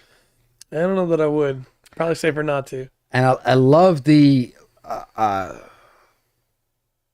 love the fable that, hey, the best thing you could ask for is wisdom. Yeah, I agree. It's like, yeah, you 100%. And he didn't realize it until it got to his third one. It's like, what am I missing? Well, there's no material possession that's going to fulfill me. Yeah. It's going to be wisdom and knowledge. Yeah. Understand what you can do with what you have now. Mm-hmm. The more you know. Yeah. Love that. No, I think this is pretty cut and dry for how you'd use it, and I think it's got a lot more options than I thought it was going to be for like cool stories to tell in that universe. Right. And also, I love that so many of these are kept alive. Yeah. Right? They still have meaning in daily life. Yeah, I agree. And it's not, it's just like, kind of like I have this dragon here for this, Yeah. because of this, or just a small item, small totem that you can go, if you go around Seoul, you're going to see some of the stuff, that's still part of it. And even in North Korea, but I mean, we saw that statue earlier. yeah, we saw the statue. Cholima. Yeah. The winged horse there, that it still has, I don't know, that it's still, that yes, these are ancient stories, they're 800 years old from the written account of them. Yeah. The oral account's well over 1,000, Right. right? The stories have been passed down going through there. And there's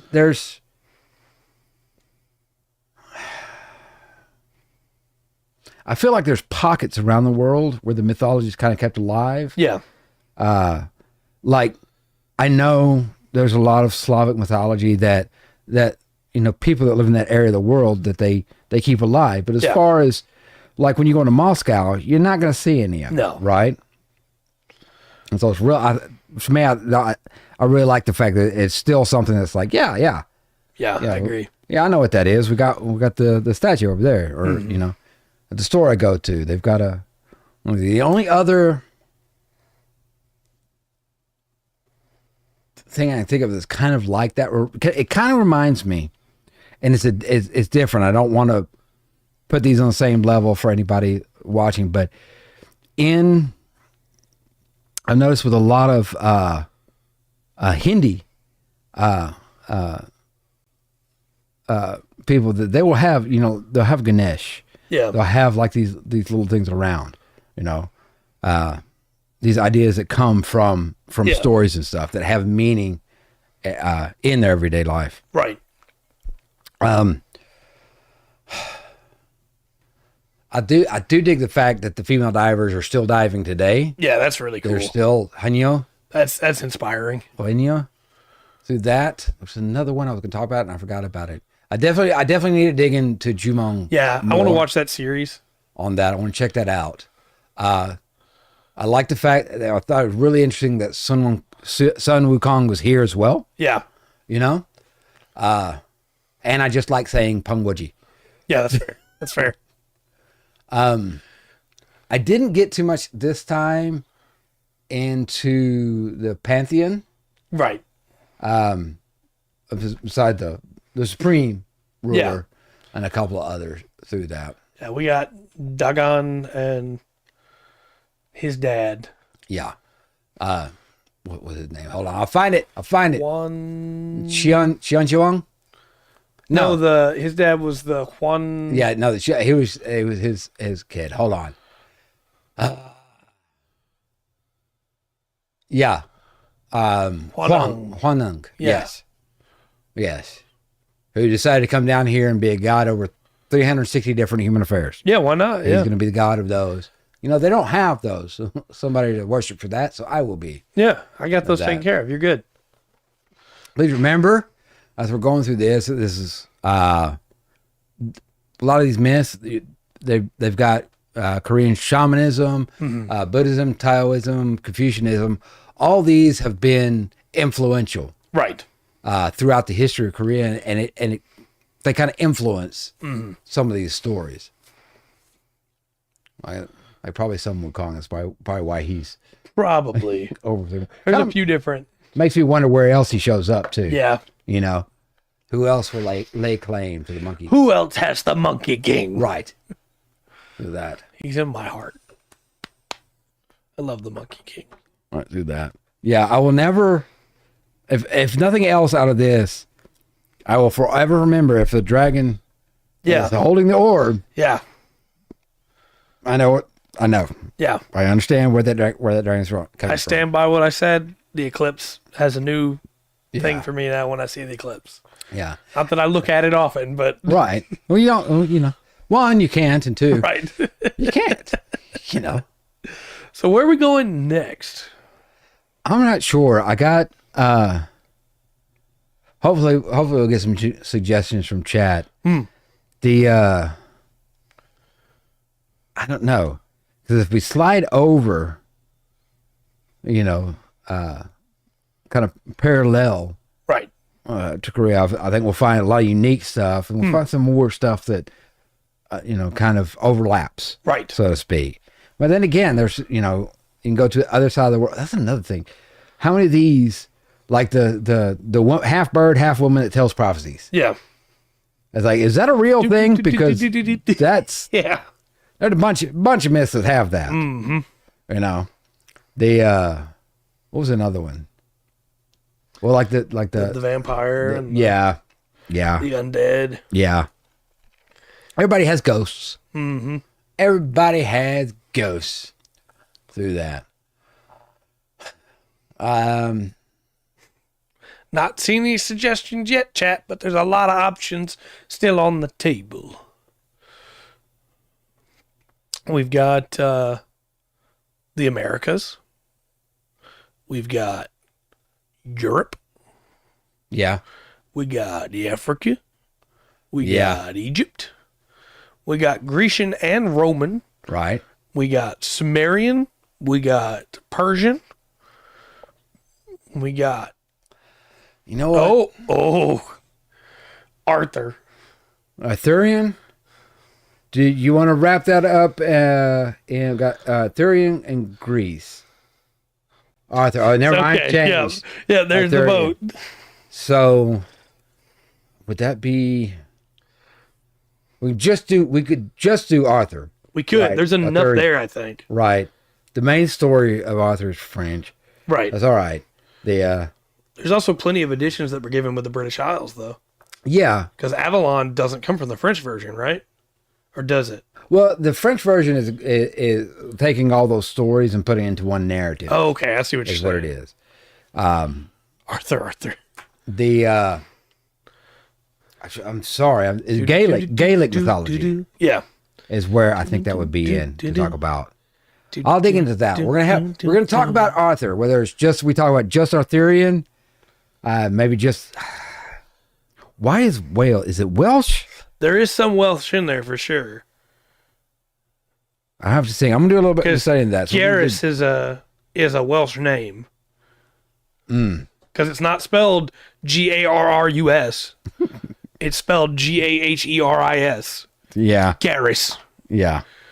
Let's do that. All right, we'll do that. We'll do that. If I find out the Camelot, I know where it's from. Will no Camelot is. Yes. No, yeah, we'll dig into that. We'll dig into the Arthurian legend. You do your legend. research, and I'll rewatch Quest for Camelot again. All right. Now, look, if you're gonna watch anything, there's a movie that came out in '83. Excalibur? Excalibur, 83, Yeah, 84. that's a great movie. That is really good. The opening scene of that movie was the first time I had ever seen that in a movie. Oh, okay. And if you've Congratulations. seen that movie, you know what I'm talking about. Yeah. I love the fight scene between him and his son. Yeah. I want to do that. But that's the movie. We'll talk about something else. There's so many Arthurian characters. You got the knights of the round, you got the women folks Yeah. doing their things. Yeah, and there's also like the beasts that they fight in a couple of the different stories. Yeah. There's the army that Morgan Le Fay Yeah. gathers up. There's a lot of good stuff in there. There's the legendary swords, Yeah. of which there are 2. I know everybody thinks there's just 1. There's 2. Yeah, but only one matters. Yeah, but That was the one I was supposed to get to roll in, but it didn't work. The lady like never showed up. yeah. That's fair. That's fair. I do like Caliburnus a lot. Caliburn. Mm-hmm. It's good. It's good. I kind of want to run Geo. Fate Grand Order. I kind of want to run, so I might steal some of this because I like the Grim Reaper. Yeah. Was it Jiosung Saja? Yeah, that's cool. Sorry, Will.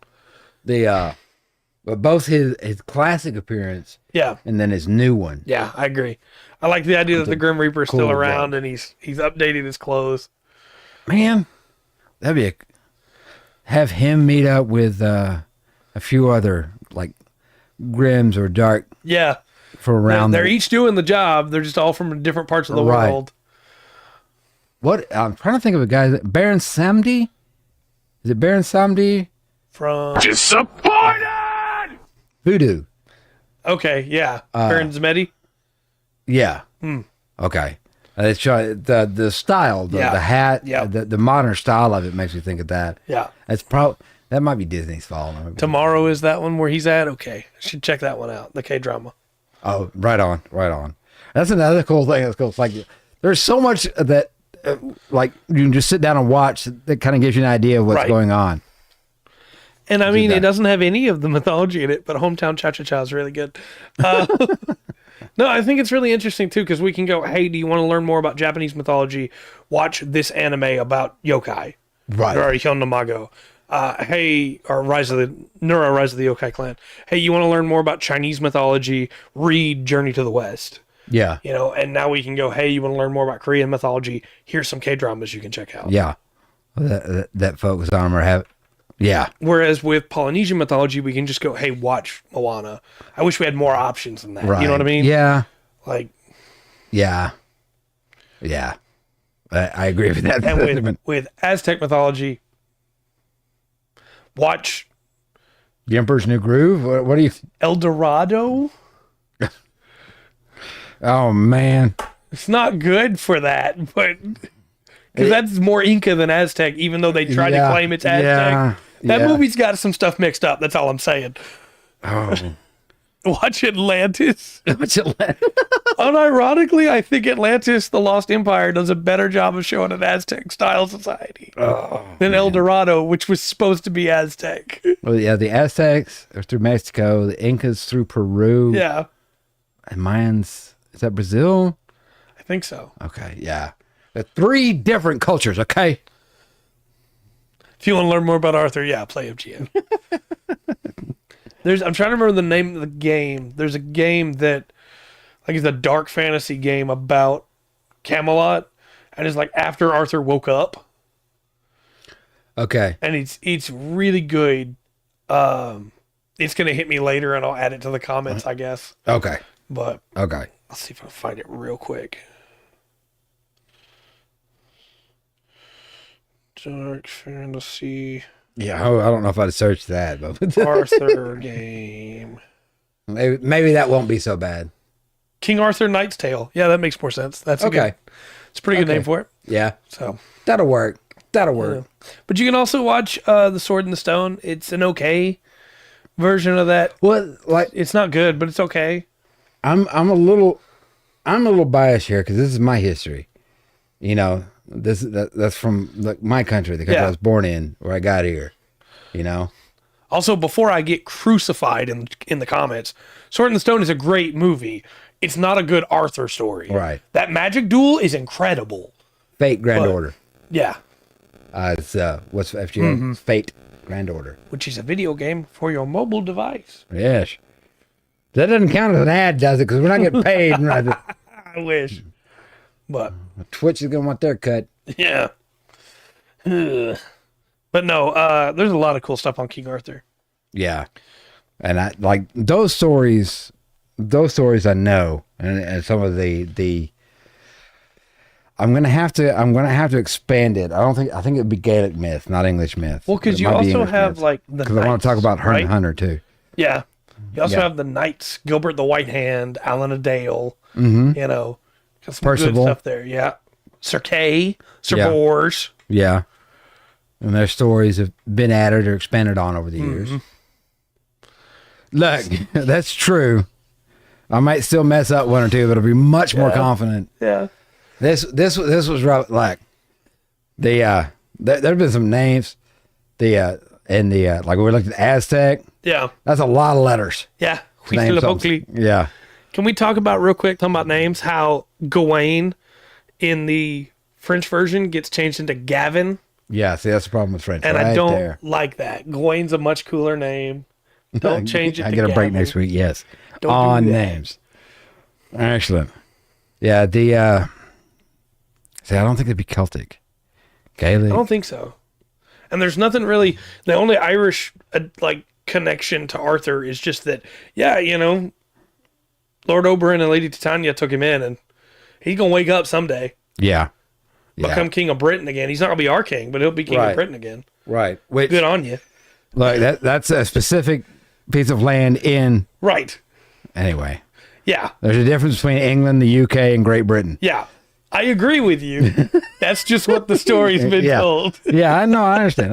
I just want to clarify that. Yeah. Not sponsored. Look, if we were sponsored by Fate, that'd be good sponsor money right there. Yeah, especially for this. Yeah. Go through mythology, sponsored every episode. I might, depending on what it looks like, I might do the Isles, because that way you can talk. I can talk about Cuchulainn too. Yeah, Cuchulainn is so good. Also, just real quick, throwing this in here, if you want to see some more cool stuff about Arthur, you can check out Gargoyles, the 90s cartoon. Yeah, There's some really good stuff in there with Arthur. that's just a good cartoon to watch anyway. Yeah. Unfortunately, I know. Cuchulainn is not in there, but I say this carefully because of the people who are in my life, but I probably gonna have to check out a couple of these K-dramas that bring up this mythology to see what they do with the story and how Yeah. they present it. I'm really interested in Tomorrow, to be honest. Because it's one thing for some, for some American dudes sitting in Texas to have the stories and put them forth and to have kind of because obviously my take is, born in England, live in Texas, is, Yeah. kind of, is going to be that way. So I'd like to see what, a Korean company does with. Yeah, I agree. Because one of my favorite characters, and my girlfriend in Sense8 is Korean. Yeah. Yes, and I love that show because they get a film crew and a director and everything in the country they're filming in. Yeah. So when they're filming in Korea, that's run by a Korean company. Nice. And Sun is the character's name. Sun. Yeah. She's awesome. Nice. Actress there. And when they filmed in, I think, Uganda, it was a Ugandan crew. Nice. Ugandan director and everything. Giving local people local jobs, letting them handle local stories. Yeah. Good exactly. stuff. Yeah. Yeah. That helps. Yeah. I like that. Also, I wouldn't mind being a mountain god, just saying. Yeah, that's a pretty good position. Yeah. San Shin Ryong, which I think that's probably pronounced, but that would be. Anyway, that's a different thing. That's me messing up words, going through that. Anything you want to add in on tonight? No, I mean, I think I really like Korean mythology. I think all of this pretty much was new to me. Other than Sun Wukong and a couple of the names, I didn't know any of this. Yeah. So it was really enjoyable for me. I like when I know the stuff so we can have discussion. Yeah, but it's cool learning too. I really like learning. Yeah. That's kind of been my favorite thing. And like I said, it seems like with each mythology, there's some story or tale there, or creature, where it's like I've heard that before. Yeah. The big one for me was the three-legged crows, which obviously inspired Game of Thrones' Three-Eyed Raven, right? Yeah, like it's just a different twist on the same thing. Yeah. Was it? But in the Three-Eyed Raven, Slavic? I think so, but it's doing the job of because it's beating down the dragon, right? Yeah. So maybe it's a mix of the two. Maybe so. Going through that, or it's just a really weird coincidence. might be. Well, that's what I wonder about some of these. They it's like when I came. Let me find the name so I can attempt to say who I'm talking about. Way up at the top here. Where was it? Emotional damage. Hathei and the Keelan lions. How similar those are? Yeah. What was that? Or Cholima and the Pegasus. Yes, that was a good one, dude. That was kind of a surprise because that's straight up Pegasus. Yeah. Where is it? I still don't want to ever run into a Bari. It's cool though. Yeah, I like it. A white tiger with wings. Yeah, don't come at me, but I like it. The Gamayan, the prophetic bird. Just a woman. It's like that exact description. Mm-hmm. Greek. Yeah. Persian. It's got a woman's head and boobies, and the rest of it's a bird. Slavic. Yeah. All through that. Go down the list. I guess Slavic, not Slavic. I'm sorry, Slavic people. Look, we should apologize to everybody whose language we have butchered trying to do this. Very true. But y'all got really cool stories and creatures, okay? Yeah, so it pays off. Yeah. Right? It evens out. And I'm wondering, like the bongwang. Yeah. Right? The bird, body of pheasant, tail of a peacock. I wonder if that was an actual creature. It could have been. Of some form. Like some variant peacock? Yeah, now extinct. Right. You may want to think, 1,000 years ago. But well, what was there's a myth about the dodo from before it went extinct of like the big dumb bird. Yeah. And I can't remember what it was called in the myth, but it's a what's the country called? All the sailors in the Age of Exploration came from there. Portugal. Yeah. It's a Portuguese myth about like a dodeca something. And it's a big stupid bird that couldn't fly very well at all. Yeah. And it was based on the dodo, which was, Yeah. Well, it's not really a stupid bird. It had no predators. Right. People showed up and brought dogs and cats. Yeah. And dogs or cats like, this is the easiest hunt I've ever had. It can't get away from me. I walk up to it and bite it. It's done. Oh, and rats too. They brought rats. Yeah. That was a problem for everybody. Yeah. For as much as people try to get nine-tailed foxes on Pokemon, I don't know that's such a good idea. It still is. I don't know. I'm starting not to trust them. This is the first one I knew that would, seduce me and then kill me. Like I said, if you see an auntie in the woods calling for you, Yes. you should go do what she says and help her. Yeah, help her.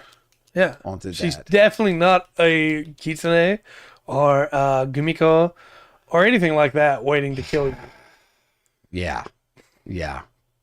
What a way to go. Let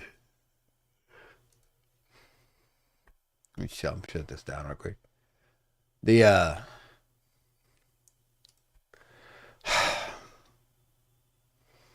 King Arthur. Yeah. Beyond that, that'll be a good one. Can I real quick go tell you my favorite non-Arthurian Arthur thing? Okay. In the anime Soul Reaper and in the manga, which is a series about weapons that are people. And they turn into weapons, and then other people use the weapons. And it's all about their bond. Right. There is the ancient sword Excalibur, or Excalibur. Yeah. And it is the strongest weapon ever made. It lives in a cave all by itself. And when they come to find it with the intention to use it to fight their enemies and win the battles, Yeah. they find that it is the single most annoying person that has ever been on the face of the planet. And so to be able to wield it, you have to pass its tests. And one of its tests is trying to fill out a form while it sings a song. And the song is just Excalibur. Oh, God. And then it goes from United King, I'm ready for him, because it's waiting for Arthur. And then just, I'm headed to California. And then just repeats that song forever. And they eventually just give up and leave. Yes. We're done. I also like, going back to the myth, I notice I like a lot of, and it's not just Korean myths, but a lot of ones we run across, it's like, hey, this person is downtrodden or desperate. Yeah. Don't overlook them. Right. Yeah.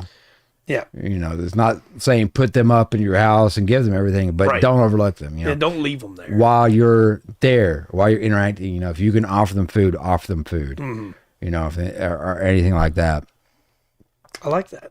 Yeah. That's good. Yeah. We should be helping each other. We should. Well, anything else you want to add? Not that I can think of. Tomorrow we're doing Monster Hunter minis. Yeah. I primed the Great Jagras and the Baroth. So, we'll be doing Excellent. those. Well, I hope I didn't hurt your ears too bad, Bubba. But I appreciate you putting it out there and putting up with us. We appreciate your patience. All right. Well, I think I got it. You ready to sign off? Yeah, I think so. All right. Until next time, I've been Trey. I've been Run. And this has been the Full Spectrum TTRPG podcast. Remember to always be on the full spectrum. The Korean mythology.